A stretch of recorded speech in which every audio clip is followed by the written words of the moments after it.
Août 1934, Enfield Lock, nord de Londres. Un comité d'officiers de l'armée britannique se rassembla autour d'un champ de tir pour assister à quelque chose qui allait changer à jamais la guerre d'infanterie. 2 mitrailleuses reposaient sur leurs bipieds, prêtes pour le test le plus éprouvant que le comité des armes légères ait jamais conçu. 50 000 cartouches, tir continu jusqu'à ce que quelque chose se brise. Une arme était britannique, la Vickers Berthier, une candidate nationale prometteuse. L'autre était tchécoslovaque, conçue par un homme nommé Václav Holek dans la ville de Brno. À la fin du tir d'endurance, l'arme tchèque fonctionnait encore assez proprement pour remporter la recommandation. Lorsque la fumée se dissipa, l'armée britannique avait pris sa décision. Elle adopterait une conception étrangère, la modifierait à Enfield et créerait une arme que les soldats en viendraient à aimer plus que tout autre. Ils l'appelèrent la Bren, un nom forgé à partir de Brno et Enfield. Et en 6 ans, les soldats allemands les arracheraient des cadavres britanniques et des dépôts de ravitaillement capturés parce que même l'ennemi reconnaissait ce que les ingénieurs britanniques avaient perfectionné. Voici l'histoire de la mitrailleuse qui semblait maladroite, tirait lentement et devint l'arme d'infanterie la plus aimée de la Seconde Guerre mondiale.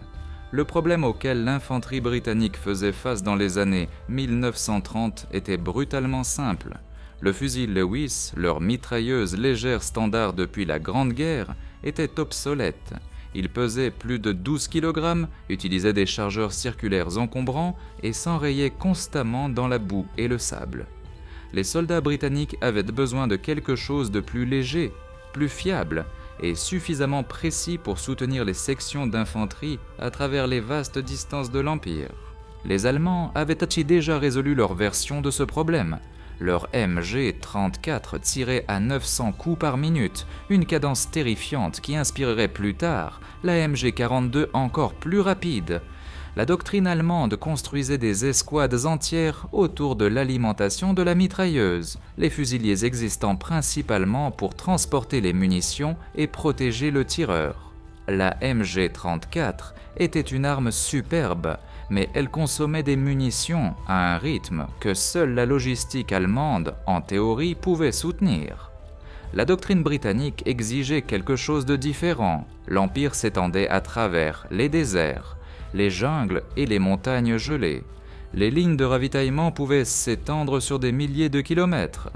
L'infanterie britannique avait besoin d'une arme suffisamment précise pour atteindre des cibles spécifiques, plutôt que de simplement saturer une zone de plomb. Ils avaient besoin d'une arme qui économisait les munitions tout en restant létale. Ils avaient besoin d'une arme qu'un homme pouvait porter et opérer, soutenue par un seul assistant plutôt que nécessitant une équipe dédiée de 3 hommes. Lorsque la famille de mitrailleuses légères ZB de Václav Holek arriva pour les essais britanniques au début des années 1930, elles surpassèrent constamment la concurrence. Le mécanisme à emprunt de gaz se révéla remarquablement fiable. Le canon à changement rapide permettait un tir soutenu sans surchauffe. Le chargeur courbe, monté sur le dessus, qui semblait étrange aux officiers habitués aux armes alimentées par le bas, permettait en fait au tireur de tirer depuis une position couchée plus basse, tandis que l'assistant rechargeait sans perturber l'image de visée. Les Britanniques n'adoptèrent pas simplement la conception tchèque, ils l'améliorèrent. La conversion de la cartouche Mauser, métrique de 7,92 mm, à la cartouche britannique à bourrelet 303 nécessita des modifications importantes. La courbe distinctive en banane du chargeur existe parce que la cartouche à bourrelet provoquerait autrement des défaillances de blocage de bourrelet où une cartouche se coince derrière une autre. Les ingénieurs d'Enfield raccourcirent le tube de gaz pour remédier à l'encrassement causé par la poudre cordite britannique. Ils ajoutèrent un système de ressort amortisseur double dans la crosse.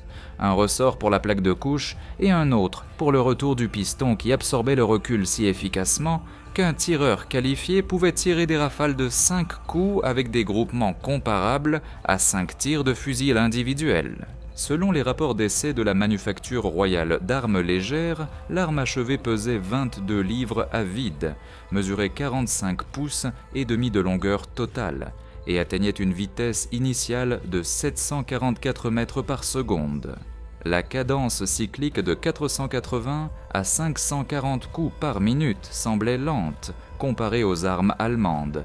C'était intentionnel. Chaque coup devait compter. La production commença à Enfield en septembre 1937.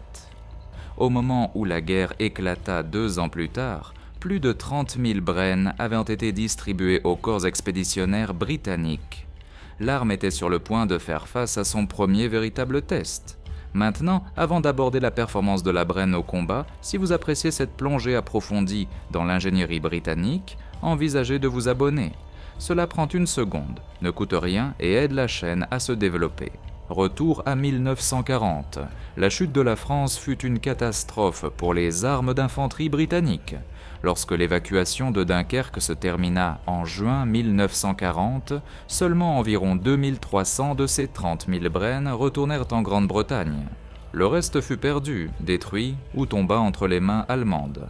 La Grande-Bretagne faisait face à une invasion potentielle avec à peine 4000 mitrailleuses légères en état de marche. La Wehrmacht désigna les Bren capturés comme la MG138 de 7,7 mm avec le suffixe IE dénotant l'origine anglaise. Cela suivait leur système standard de catalogage de l'équipement étranger. Les forces allemandes distribuèrent les Bren capturés principalement aux troupes d'occupation, à la police militaire et aux formations antipartisanes, plutôt qu'aux unités de combat de première ligne. Elles étaient utiles là où l'approvisionnement en munitions 303 pouvait être maintenu, principalement dans des rôles de deuxième ligne.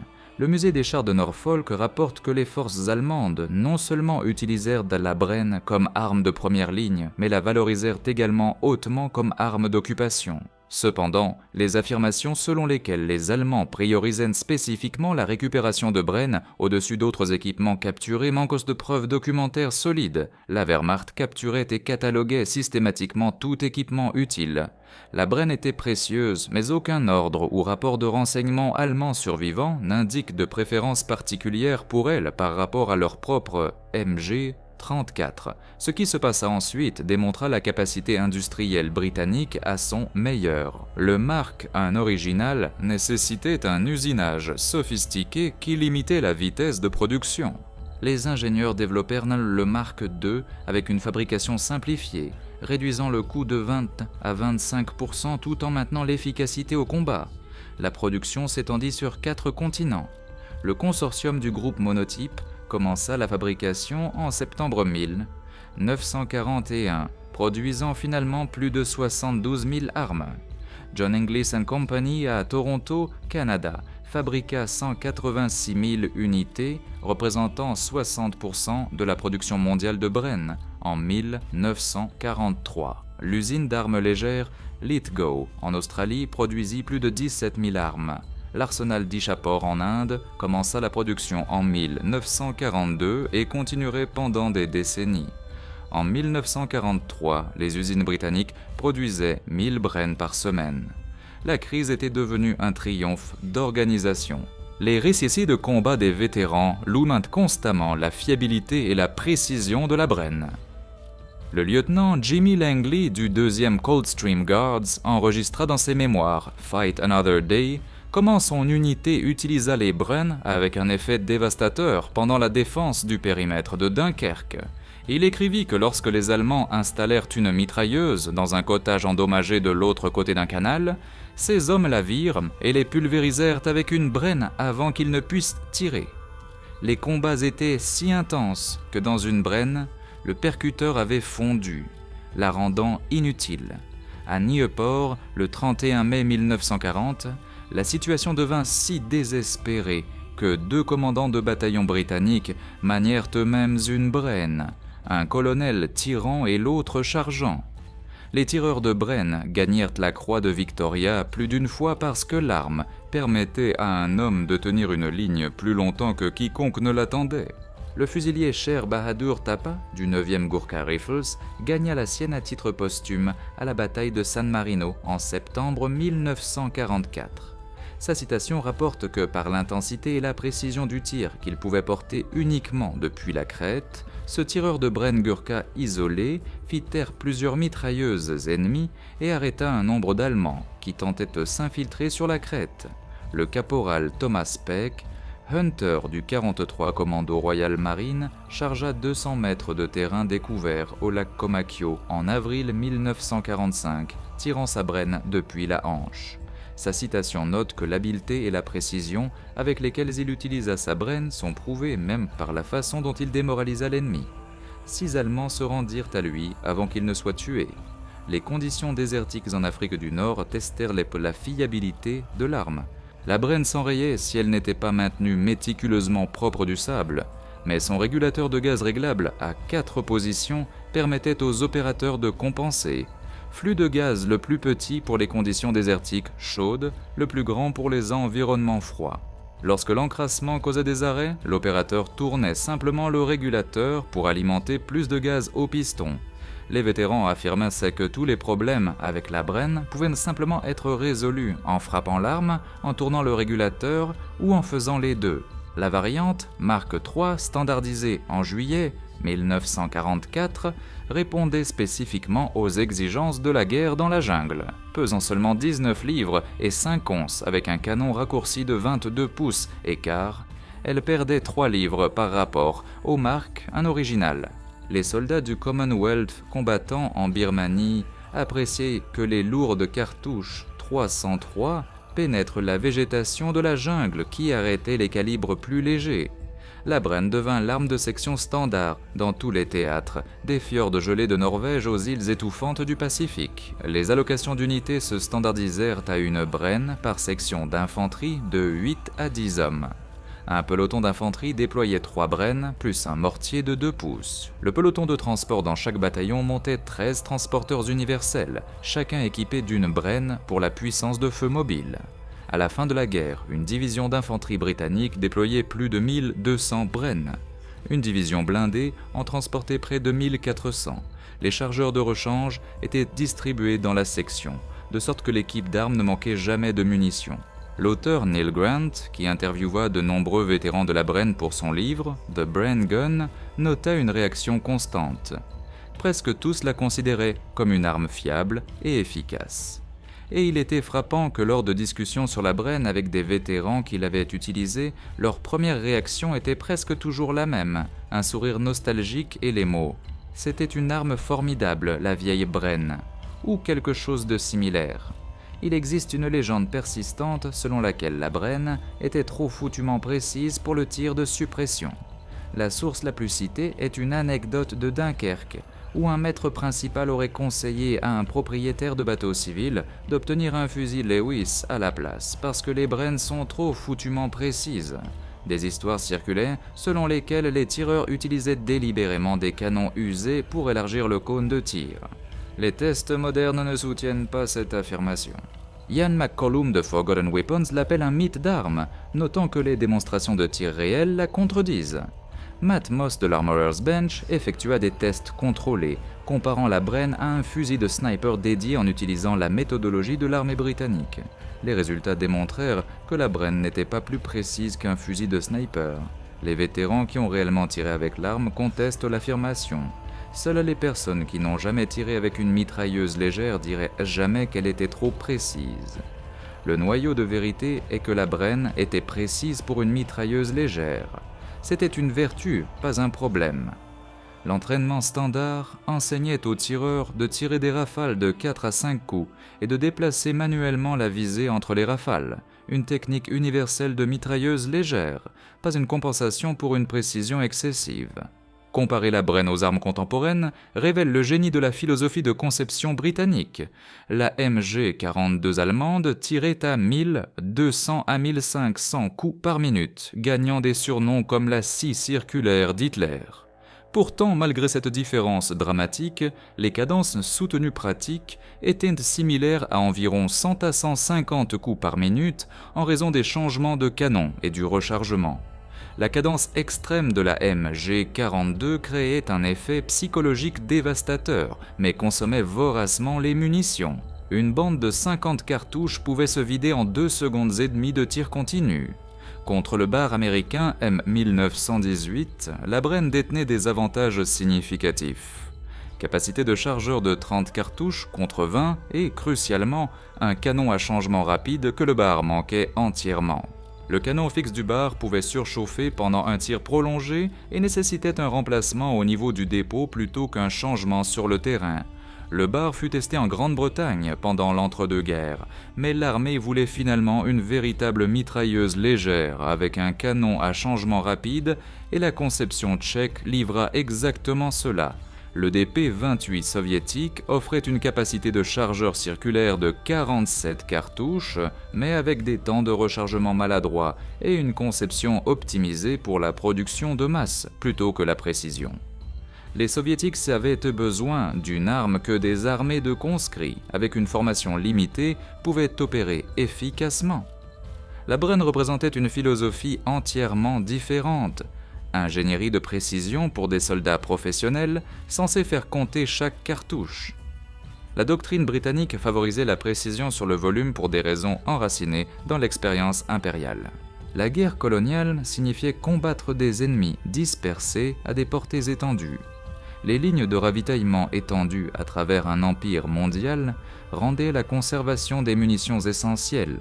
Une tradition de précision de tir des fusiliers remontant aux guerres napoléoniennes mettait l'accent sur le tir de précision.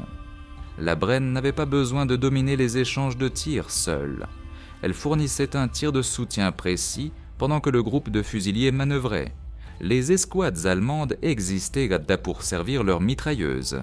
Les sections britanniques utilisaient la Bren pour servir les objectifs tactiques de la section. La portée effective depuis le bipied atteignait 600 mètres. Montée sur un trépied, la Bren pouvait engager des cibles à 2000 mètres avec un tir plongeant. L'arme pouvait remplir à la fois les rôles de précision et de suppression selon la situation tactique. Une flexibilité que les armes alimentées par bandes optimisées purement pour le volume ne pouvaient égaler. La durée de vie en service de la Bren s'étendit des décennies au-delà de la Seconde Guerre mondiale. Les forces britanniques et du Commonwealth portèrent des Bren pendant la guerre de Corée, où elles affrontèrent des armes de type ZB, de construction chinoise, une rencontre ironique de la même famille de conception. Pendant l'urgence malaise, la portabilité de la Bren se révéla précieuse dans des conditions de jungle où les armes alimentées par bandes plus lourdes étaient impraticables. Les soldats opérant en patrouille de 12 hommes pendant des semaines appréciaient une arme qu'ils pouvaient porter sans épuisement. La conversion au 7,62 mm Zotan produisit la série L4 à partir du milieu des années 1950. La conception sans bourrelet de la nouvelle cartouche permettait un profil de chargeur plus droit. Environ 16 000 armes L4 furent à fabriquer ou converties. Le canon chromé de la variante L4A4 résistait mieux à l'usure et à la corrosion que les versions antérieures. Remarquablement, la L4 pouvait accepter des chargeurs de 20 cartouches du fusil semi-automatique L1A1, fournissant une compatibilité de munitions d'urgence à travers la section. Pendant la guerre des Malouines, en 1982, le 40 Commando Royal Marines portait une L4A4 par section, aux côtés de la mitrailleuse polyvalente L7 plus lourde. La Bren plus légère était préférée par les soldats, qui marchèrent à travers les Malouines orientales de San Carlos à Port Stanley. Lorsque vous portez tout ce dont vous avez besoin pour combattre et survivre à travers un terrain marécageux sous une pluie glaciale, 3 kg d'économie de poids comptent énormément. Les troupes du SAS utilisèrent les deux variantes de calibre pour tirer sur des lignes fixes pendant les tâches de poste d'observation. Les navires de la Royal Navy, y compris le HMS Invincible, montèrent des L4 comme arme anti-aérienne de dernier recours. La L4 resta en service britannique jusqu'à la guerre du Golfe de 1991, son dernier déploiement opérationnel avec les forces britanniques. Les forces de défense irlandaises conservèrent la Bren jusqu'en 2006, l'utilisant notamment pendant le siège de Jadotville en 1961, lorsque 155 soldats irlandais repoussèrent plus de 3000 attaquants katangais. Plus remarquablement encore, l'Inde continua à fabriquer la Bren à Ishapore jusqu'en 2012, la désignant mitrailleuse 7,62 mm 1B, Cela signifiait que la conception atteignit 75 ans de production continue depuis 1937, un record que peu d'armes d'infanterie ont égalé. Ce chargeur courbe que tout le monde pensait mal conçu, cette cadence de tir lente qui semblait inadéquate contre les armes si circulaires allemandes, ce système d'alimentation par le dessus qui bloquait la ligne de visée. Chaque défaut apparent était en fait une solution à un problème réel. La courbe empêchait le blocage de bourrelets. La cadence plus lente conservait les munitions à travers les lignes de ravitaillement impériales. L'alimentation par le dessus permettait le tir couché et l'alimentation assistée par gravité. Les soldats allemands prirent des Bren sur les champs de bataille parce qu'ils reconnaissaient l'ingénierie de qualité lorsqu'ils la capturaient, mais ils ne cessèrent jamais d'utiliser leurs propres MG-34 et 42 comme armes principales, parce que la doctrine allemande exigeait un volume de feu que la Bren n'avait jamais été conçue pour fournir. La Bren n'était pas meilleure que la MG-42. Elle était mieux adaptée aux exigences britanniques et cette distinction compte. Les vétérans qui portèrent la Bren à travers l'Afrique du Nord, à travers les jungles de Birmanie, sur les plages de Normandie et dans les collines gelées de Corée ne l'aimèrent pas parce que le marketing le leur disait. Ils l'aimèrent parce que lorsqu'ils appuyaient sur la gâchette, elle tirait. Lorsqu'ils avaient besoin de précision, elle la délivrait. Lorsque le canon surchauffait, ils le changeaient en secondes. Lorsque le sable ou la boue encrassaient le mécanisme, un tour du régulateur de gaz le dégageait. L'ingénierie britannique ne consistait pas à construire l'arme la plus rapide ou la plus puissante. Il s'agissait de construire l'arme appropriée pour les soldats britanniques combattant les guerres britanniques à travers les distances britanniques. La Bren était cette arme.